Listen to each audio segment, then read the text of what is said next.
हस्तमुद्रा क्रमांक 14.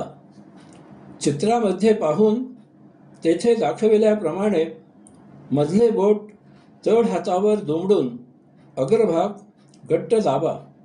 अनामिका म्हणजे ring finger आणि तर्जनीचा अग्रभाग आणि अंगठ्याचा अग्रभाग एकमेकावर घट्ट दाबा.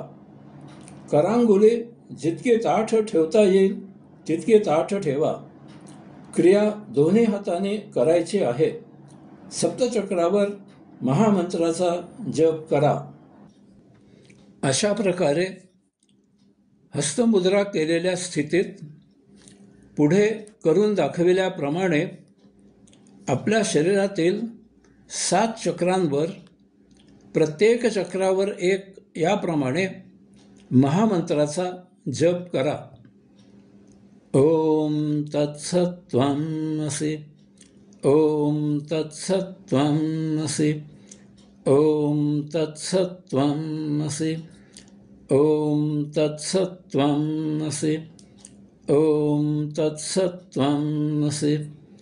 ओम तत्सत्त्वमसि. ओम तत्सत्त्वमसि. अशा प्रकारे जप करून झाल्यावर लगेचच पुढील मुद्रा करायला घ्या.